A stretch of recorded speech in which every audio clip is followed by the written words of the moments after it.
हरिओम, ओम आनंदमय, ओम शांतिमय, ओम ज्ञानमय। आप सभी दर्शकों का हमारे चैनल पर स्वागत है। आज हम लोग बीएड फर्स्ट सेमेस्टर के अंतर्गत व्यक्तित्व की विशेषताएं यानी किसी व्यक्ति के जीवन में जो व्यवहार होता है वही उसका क्या कहलाता है, व्यक्तित्व कहलाता है सामान्य रूप में।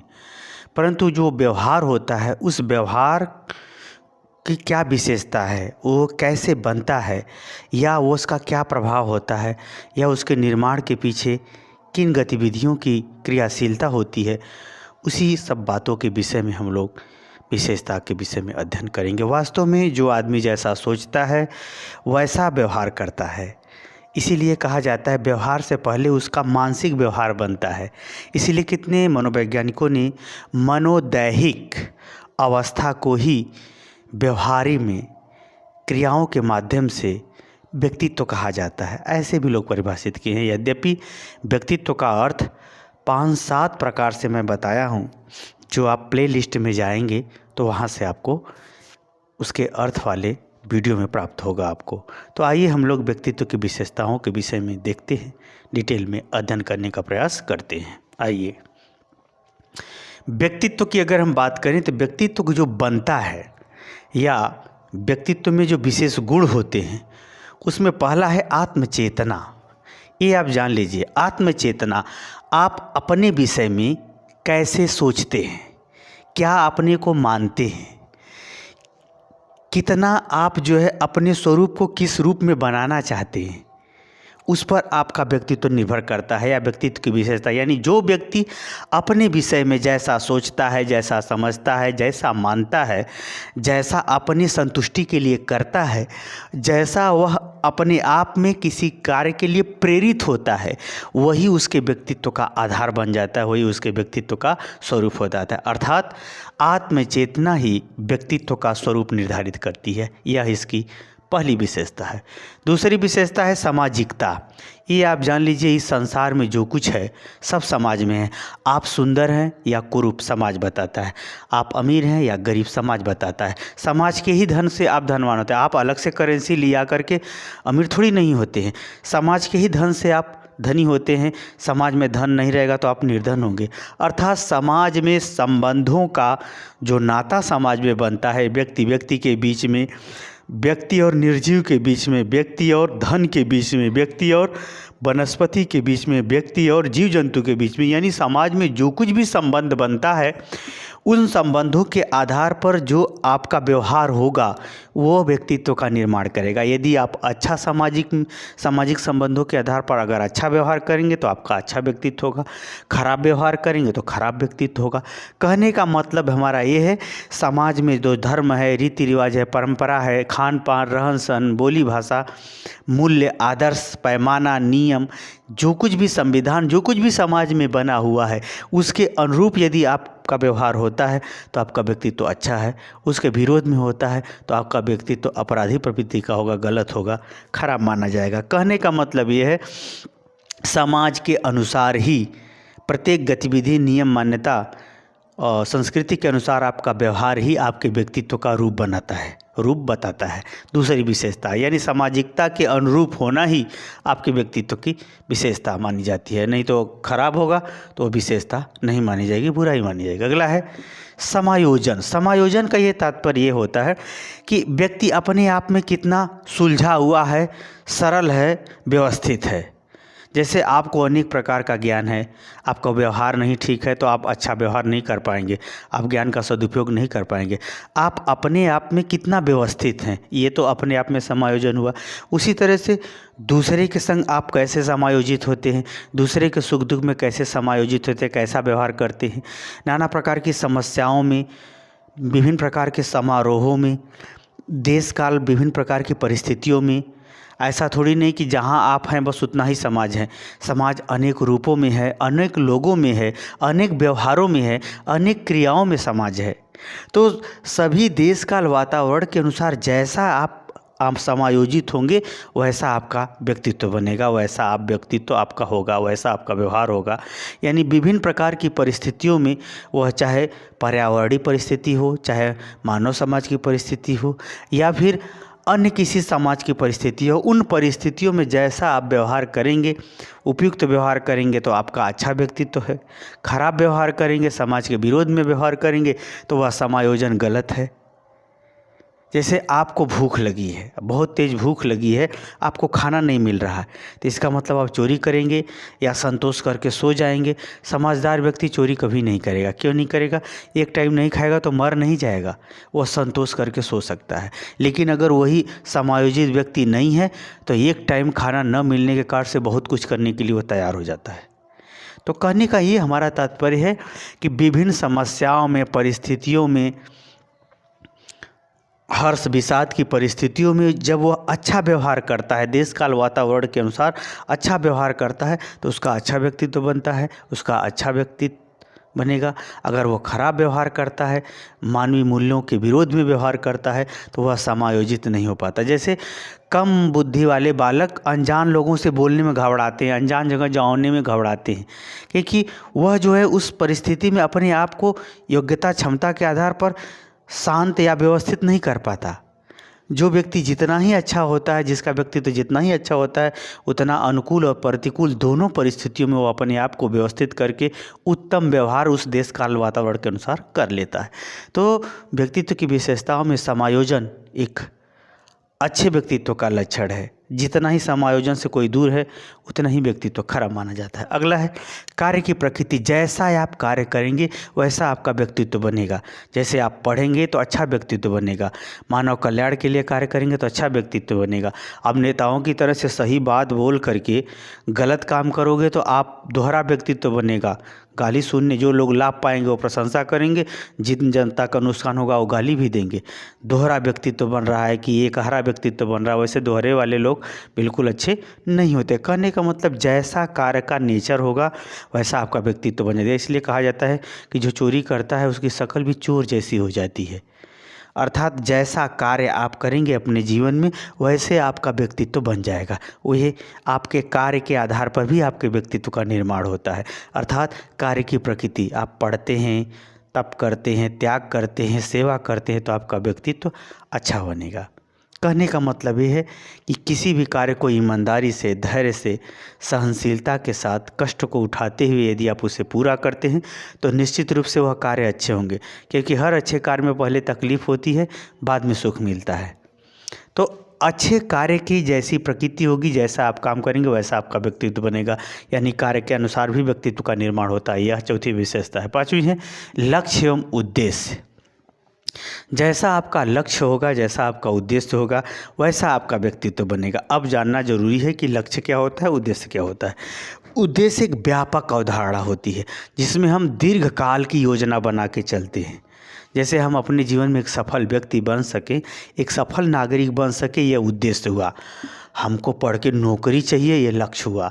तो यानी तत्कालीन आवश्यकताओं को पूरा करने और दीर्घकालीन परिस्थितियों के अनुसार अपने आप को एडजस्ट करने संबंधी दृष्टिकोणों को जो आप धारण करके चलेंगे उसके अनुसार आपका व्यक्तित्व बनता है। तो यानी लक्ष्य और उद्देश्य, तत्कालीन आवश्यकता और भविष्य की व्यापक आवश्यकताओं के बीच में जैसा आप संतुलन स्थापित करेंगे, जैसा आप संयोग बनाएंगे, जैसा आप क्रिया और गतिविधि और व्यवहार के रास्ते का चुनाव करेंगे, जिस प्रकार से आप ऐसा करना या बनना चाहेंगे वह भी वैसे ही आपके व्यक्तित्व का निर्माण कर देगा। जैसे कितने लोग होते स्वार्थी लोग, तत्काल देखते हैं कि हमारा तत्काल में अच्छा हो, वो दूर तक नहीं सोचते, इसीलिए वो घाटा में हो जाते हैं। जो दोनों दृष्टिकोणों को व्यवस्थित और निश्चित अनुपात में लेके चलता है तो वह निश्चित रूप से अच्छा होगा। जो दोनों स्वार्थी होगा या लंबा उद्देश्य लेकर के चलें, अपने लिए कोई कार्य न करें, तब भी कोई मतलब नहीं, तब खराब व्यक्तित्व बनेगा। कहने का मतलब हमारा ये है कि कार्य विहीन व्यक्ति जिंदा ही मुर्दा के समान होता है। कोई भी परिस्थिति में जैसा आप कार्य करेंगे, इसीलिए कर्म प्रधान कहा गया है, जैसा आप कार्य करेंगे उसी अनुसार आपकी तत्कालीन आवश्यकता और दीर्घकालीन आवश्यकता पूरी होती है। तो जैसा आपका वर्तमान में लक्ष्य होगा और वह भविष्य के लिए व्यापक रूप में जैसा उद्देश्य होगा, उन दोनों के संयोग के आधार पर ही आपके व्यक्तित्व का निर्माण होता है। इसलिए लक्ष्य और उद्देश्य भी व्यक्तित्व की विशेषताओं के स्वरूप को निर्धारित करती है। अगला है विकासात्मक स्वरूप। जानते हैं आप लोग कि वृद्धि जिसका मापन किया जा सकता है, एग्जैक्ट मापन किया जा सकता है, उसे वृद्धि कहते हैं। विकास जिसका कुछ मापन भी किया जा सकता है, कुछ ऐसे भी पहलू उसमें शामिल होते हैं जिसका महसूस किया जाता है परंतु एग्जैक्ट मापन संभव नहीं है। यानी विकास के अंदर वृद्धि होती है, अर्थात वृद्धि कभी धनात्मक और ऋणात्मक हो सकती है, लेकिन विकास सदैव धनात्मक होता है। मनुष्य अपने जीवन में सदैव विकास करता है।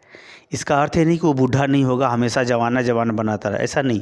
कहने का मतलब वो बहुत सारी चीज़ों से सीखता है, समझता है, तोड़ जोड़ करते रहता है। इसलिए वो सदैव अपने अनुभव और विकास के लिए सदैव धनात्मक होता है, सदैव विकासरत होता है, सदैव कुछ न कुछ सीखता ही रहता है। अर्थात आदमी के विकास का जैसा स्वरूप होगा, यदि उसके जीवन में संघर्ष कम है, सफलता ज़्यादा है, तो विकास ज़्यादा हुआ। तो जैसा विकास करेगा वैसा समाज में उसका व्यक्तित्व बनेगा, वैसा वो अपने आप को मानना शुरू कर देगा। यही कारण है कि राजनीति में या नौकरशाहों में जो घूस लेने में सफल हो गए हैं वो उल्टा ही सोचते हैं, लेकिन हकीकत बात यह है कि जब उनका पद या नौकरी या चुनाव निर्वाचन काल समाप्त हो जाता है तो वह जानवरों की तरह से मारे मारे फिरते हैं, सम्मान देने वाले गायब हो जाते हैं, क्योंकि वे जिस तरह से दूसरे को लूटे हैं अब उनको भी लूटने का क्रम आ ही जाता है। कहने का मतलब हमारा ये है कि जैसा आपका विकास की गति होगी, जैसा आप विकास की प्रक्रियाओं में व्यवहार अपनाए रहेंगे, वैसा ही आपका व्यक्तित्व बनेगा। जैसे आप लाखपति से करोड़पति, करोड़पति से अरबपति बन गए, अगर यह तरीका सही रहा, व्यवस्थित रहा, शुद्ध रहा, तो आप अच्छे और व्यवस्थित व्यक्तित्व वाले कहे जाएंगे। यदि इन प्रक्रियाओं में आप कुछ गड़बड़ घोटाला किए हैं तो निश्चित रूप से आपका व्यक्तित्व घटेगा, आज नहीं तो कल। तो कहने का मतलब जैसा आपके विकास का स्वरूप रहे, संगत का जैसा स्वरूप रहे, वैसा ही आपके व्यक्तित्व का भी स्वरूप बनेगा। यह भी व्यक्तित्व की विशेषताओं का महत्वपूर्ण आधार। अगला है एकता एवं एकीकरण। एकता का तात्पर्य यह है कि जैसे आप पति पत्नी परिवार में कैसी एकता है वैसा आपका व्यक्तित्व बनेगा। यदि माता पिता में अच्छे संबंध है, घर परिवार में अच्छा माहौल है, एकीकरण है, प्रेम का वातावरण है, तो आपका व्यक्तित्व अच्छा बनेगा। उसी तरह से एकीकरण, जैसे आदमी, ऐसा थोड़ी नहीं कि बस रुचि से आदमी कुछ करने लगेगा। रुचि हो, भावना हो, ज्ञान हो, शरीर में शक्ति हो, क्रिया हो, मतलब शक्ति हो, प्रेरणा हो, जिज्ञासु हो, तत्पर हो, तब आप कोई कार्य करेंगे। उसी तरह से एकता है। उसी तरह से जब व्यक्ति अपने विभिन्न गुणों, क्षमताओं, भावनाओं, क्रियाओं, गतिविधियों का जब एक करता है तब वो कोई काम करता है। तो पारिवारिक एकता या सामाजिक एकता या समाज में एकता या परिवार में एकता के संग संग वह स्वयं संगठित होकर के जैसा करना चाहेगा वैसा उसका व्यक्तित्व बनेगा। विभिन्न प्रकार की योग्यता, क्षमताओं, भावनाओं, संवेगों, ज्ञान, स्मृति, बोध इत्यादि जितनी भी उसके अंदर योग्यता है, जब सबको मिला करके कुछ करता है और परिवार या अपने समूह के अंदर एकता बना करके कुछ करता है, तो वैसे लोग क्या होते हैं, इस तरह से आपका व्यक्तित्व बनना। जैसे गांधी जी का उदाहरण लीजिए। गांधी जी अपने समस्त योग्यताओं, क्षमताओं को संगठित करके कोई कार्य करते थे, साथ में वो जनता को भी एक कर लिए थे। यही कारण था कि उनका नेतृत्व बहुत प्रभावशाली हुआ, दार्शनिक सिद्ध हो गए, महान दार्शनिक सिद्ध हो गए, देश के लिए महान सुख समृद्धि स्वतंत्रता रूपी अमृत प्रदान करके चले गए। कहने का मतलब यह है कि व्यक्तित्व के अंदर, व्यक्तित्व की विशेषताओं के अंदर या व्यक्तित्व को बनने में एकता, व्यक्ति और व्यक्ति के बीच, परिवार में, समाज में, देश में एकता, और वह स्वयं कितना अपनी योग्यताओं, क्षमताओं को संगठित करके तैयार है, उन दोनों पर उसके व्यक्तित्व का स्वरूप निर्भर करता है। इसके आधार पर ही उसका व्यक्तित्व बनता है। अतः यह भी एक विशेषता है। अगला है अभिवृत्ति। अभिवृत्ति, जैसे कहा जाता है कि इसका नेचर कैसा है। कोई पहलवानी पसंद है, किसी को पढ़ना पसंद है, किसी को डॉक्टर बनना, किसी को इंजीनियर, किसी को टीचर, तो किसी को घूस लेना पसंद है। अच्छे लोगों को अच्छी चीज़ें पसंद है तो नीच लोगों को नीच भी चीज़ें पसंद है। कहने का हमारा ये तात्पर्य है, जैसा आप अपनी योग्यता, क्षमता की प्रवृत्ति होगी, जैसे आप पढ़ने के नशा वाले हैं तो आपकी अभिवृत्ति शिक्षा से संबंधित है, आप शिक्षा के क्षेत्र में आराम से सफल हो जाएंगे।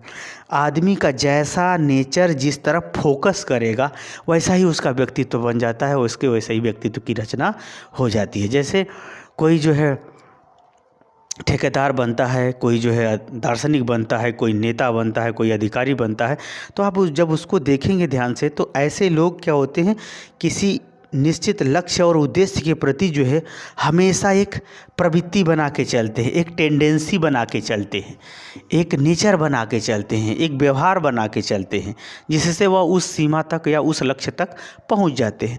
तो जैसी आपकी अभिवृत्ति होगी, जैसा आपकी प्रकृति के अनुसार आपका प्रवाह होगा, फ्लो होगा, वैसा ही आपका जो है व्यक्तित्व के निर्माण हो जाता है। तो अभिवृत्ति के आधार पर व्यक्तित्व की रचना होती है, ये भी विशेषता है। एकता और एकीकरण के आधार पर भी होता है, लक्ष्य और उद्देश्य के आधार पर, विकास के स्वरूप के आधार पर होता है, और कार्य की प्रकृति के भी आधार पर आपके व्यक्तित्व की रचना होती है, ये भी विशेषता है। समायोजन, देश काल और परिस्थितियों के अनुसार जैसा आप उत्तम व्यवहार करेंगे वैसा आपका व्यक्तित्व बनेगा। सामाजिकता, समाज के अनुरूप जैसा आप व्यवहार करेंगे उसके अनुसार। आत्मचेतना, जैसा अपने आप को आप मानते हैं वैसा व्यक्तित्व बनेगा। तो मुझे उम्मीद है व्यक्तित्व की विशेषता आप अच्छे से समझ गए होंगे। समझ में आ गया हो तो कमेंट बॉक्स में ज़रूर बताइए। साथ ही मेरे चैनल को लाइक शेयर सब्सक्राइब भी कीजिए।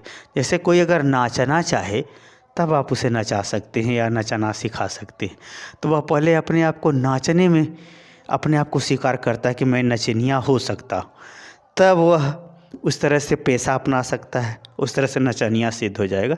इस प्रकार से अनेक चीज़ें हैं जो मैंने थोड़े में समझाने का प्रयास किया है। मुझे उम्मीद है कि आप थोड़े भी समझदार होंगे तो आराम से आप समझ में आ गया होगा। आ गया हो तो ज़्यादा से ज़्यादा लाइक शेयर सब्सक्राइब कीजिए। हरिओम।